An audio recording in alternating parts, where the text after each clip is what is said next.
Hello everyone and welcome to this special video where we are going to be doing, or I am going to be doing, an analysis of the recent Dallas Regional Championship, which saw quite a bit or quite different results than one would have expected given the current trends in the metagame, or maybe not. What we saw in Dallas was a resurgence in Mega decks as Mega Gardevoir and Mega Mewtwo made or dominated rather the tournament. Mega Mewtwo had 10 placements in the top 32 going into day 2. Mega Gardevoir I believe only had 5, but despite that I believe all 5 made it to the top 8, and that's probably explained due to the high Mega Mewtwo count, and I don't have a ton of information on the actual field of over 500 players, but if you can extrapolate those results, like the top 32 results, into the overall field, you get or you can understand why Gardevoir really shone. With Fairy Drop, you should improve quite a bit your Yveltal matchup, and also the fact that Yveltal lists have been dropping the Fright Knight. They are favoring the Yveltal EX, going up to 4. And using only one Fright Knight Yveltal gives you less options against Mega decks, as you have, or with just one, there's a chance that it will get prized or it's to run into it during the first turn of your game, and you really want that guy to shut off Pokemon tool cards like the Spirit Links, which are so important for the Mega decks.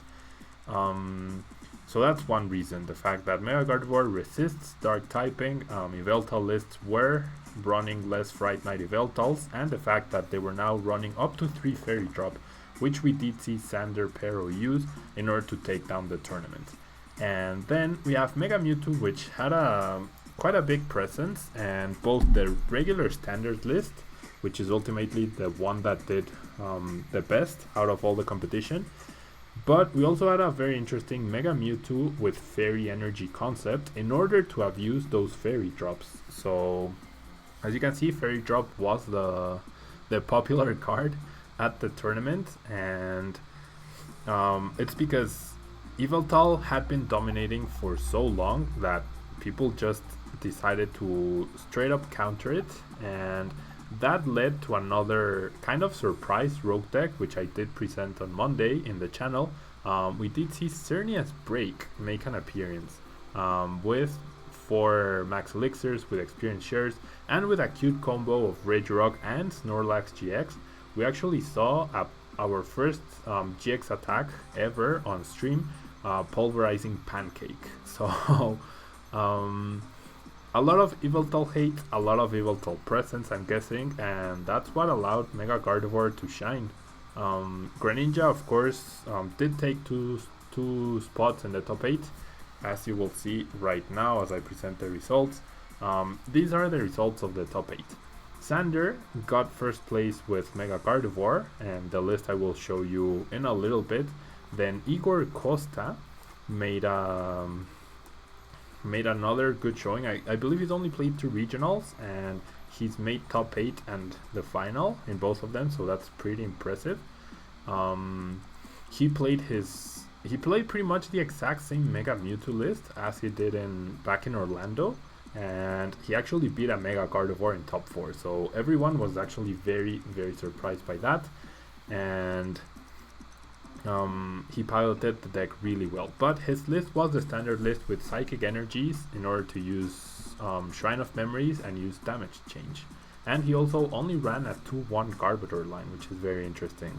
Connor and Dalen both used Mega Gardevoir as well to get into top 4. And the rest of the decks, as you can see, was Jimmy using Darkrai Giratina Garb. Marcos and Alex were using Greninja, though I'm not entirely sure if they were using the Talonflame version or the more streamlined version. And then we had Noah with another Mega Gardevoir. So I said there were 5 Mega Gardevoirs in Top Cut. That was a mistake. There were 4, and yeah. So as you can see, if Dark is dominating the metagame, and we kind of saw that as well in Europe, after Orlando Regionals and the fact that Yveltal won and Darkrai Giratina did really well, we saw a big shift into fairy decks. And once again, after that tournament, Yveltal started dominating quite a bit, but now we've seen once again another shift, maybe not in numbers, but at least in success and adaptations to the list. There are two very important things going on here. First off, we are moving away from a one-hit KO format. The only deck that can reliably one-hit KO things in the top 8 is Igor Costa's Mega Mewtwo deck. Darkrai Giratina can eventually get to a point where you one-hit KO, but it's not too easy. And Greninja can one-hit KO, but a lot of decks are running Gardevoir, so Greninja is right now being played mostly as a non-EX attacker with 170 HP and with a lot of healing cards such as Max Potion and Rough Seas in order to prevent KOs. And that kind of goes hand in hand with the fairy drops that the Mega Gardevoir lists and some Mega Mewtwo lists are using. So that's the top 8, and now we are going to review the two finalist deck lists. Here we have Sander's Mega Gardevoir exact list. Thankfully he posted that right after the tournament, and it's a pretty streamlined Mega Gardevoir with a few texts here and there, but I feel like this is a really solid Mega Gardevoir list. He has a 3-3 line of Mega Gardevoir. Mega Gardevoir with its 210 HP, Despair Ray dealing 110 damage, and with the dual typing, was a really good metagame call for all the Mega Mewtwo that suddenly popped up. And then we have the 4 Shaman and 2 Hoopa, which give this deck a ton of resources early on in the game in order to set up. And then you have 2 Dragonite EX for late game recovery, and you have your tech cards Rattata in order to remove things like bursting balloons, like opposing Spirit Links, like a Floatstone or things like that. And you have Hawlucha, which if your opponent doesn't play knowing you have Hawlucha, or if he doesn't plan accordingly for the potential of Hawlucha, Sudden Cyclone could potentially be almost a Lysander. So pretty nice inclusion there, and it's very nice the fact that both Rattata and Hawlucha have reusability in the sense that you can discard them with Gardevoir and then put them back with Super Rod or Brock's Grit. Now, aside from that, the big tech cards here, or the things that I would like to showcase from the list, is the fact that Sander used 2 Lysander and 2 Escape Rope, which also gives him a little bit of defense against things like Glaceon or Regice, which completely wall this deck off. And you also have the 3 Fairy Drop, which are so important in order to turn 2-hit KOs into 3-hit KOs against things like Darkrai Giratina, against things like Yveltal, most importantly Yveltal, and most likely can also help against Greninja, because you cannot stop Greninja Break's ability, but you can turn or you can mess with their maths, because if they're constantly using Shadow Stitching, then they're dealing 40 damage, but then Fairy Drop gets rid of that damage immediately. And most of the Greninja lists have gravitated away from using a heavy count of Faded Town, so therefore that extra damage doesn't really pile up. And yeah, that's the list. Aside from that, we have the 4 Ultra Ball, of course, because you do have the 2 Hoopa and 4 Shaman in order to draw cards. You have 3 Trainer's Mail, you have 4 Verse Seekers, and you have a healthy 3 Sycamore to end count. I feel like the early on Mega Gardevoir lists, including mine, were using a lower amount of supporters because you knew you had access to Hoopa and to Shaman, but because Garb is such a big presence at the moment in the metagame, you really can't always rely on those 2 cards. So to draw like during the mid and late stages of the game, so having a healthier supporter count is actually pretty useful for this deck. And so that's the top 4, the first place list. The top 4 lists, I believe, were only 1 or 2 cards different. They had an extra Buddy Rescue over a Fairy Drop, or they had a 2 switch 1 Escape Rope count reversed, whereas Sander ran 2 Escape Ropes and 1 switch. and it clearly worked out for them. The rest of the list was the same, and the only thing I would personally feel shaky about would be the 7 fairy energy count. That definitely doesn't leave me very comfortable, in the sense that if you miss a turn 1 energy attachment, that's probably really bad. Sure, you do have 3 Mega Turbo to compensate kind of for that, but I'd be really scared to miss an energy drop. And also the fact that if you prize 1 Mega Gardevoir, you're gonna heavily rely on your Super Rod or on your Brox to get back that Mega Gardevoir, one of your Mega Gardevoirs, if it gets knocked out, or if for some reason you have to Sycamore early on and you get rid of 1 Mega Gardevoir, then you would only have access to 1 for the later stages in the game.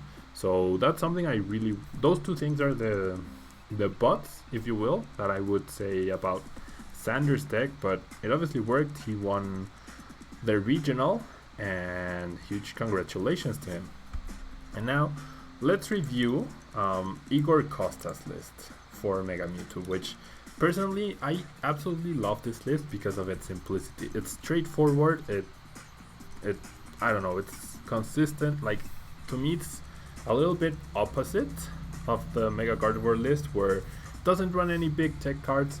It doesn't run any out of the norm things. It's just 4 of almost every important card, 3 of the other important cards. You have your Garbodor line, but basically your mission is to set up a ton of Mega Mewtwo and take KOs.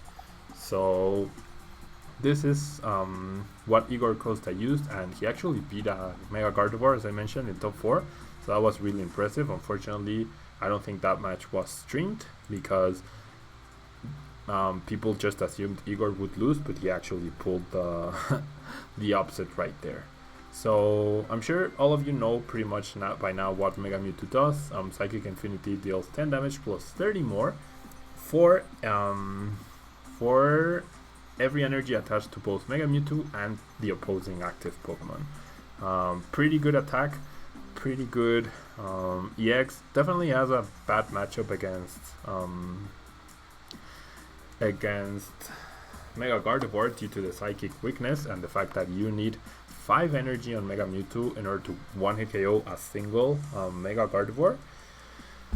But aside from that, everything else you definitely have a chance against. And the fact that you can use this Mewtwo EX with damage change in order to potentially heal a Mega Mewtwo eventually at some point in the game with Shrine of Memories seems like a really good a really solid way rather to heal your Pokemon without needing the fairy energy tech and things like that. It's like the equivalent of the fairy drops, but in the form of a stadium instead of the item card. You do need the 3 energy required, of course, and that means 2 psychic energy, which is not always easy to pull off. But in order to remedy that, Igor does run 4 Mega Turbo. And as you can see, he runs 4 of pretty much all the important cards as well. He runs a 4-3 Mega Mewtwo line, 4 Spirit Link, 4 Mega Turbo, 4 Ultra Ball, 4 Berserker, 4 Sycamore, 4 Double Colorless Energy. So all of those big consistency cards that you want to use throughout the tournament. And yeah, aside from that, we do know that in the top 8 we had Darkrai Giratina and another Mega Gardevoir and 2 Greninja decks. Unfortunately, I do not have solid information on what they were using.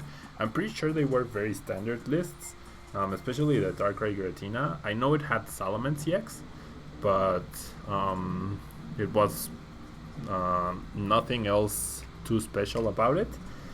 And yeah, guys,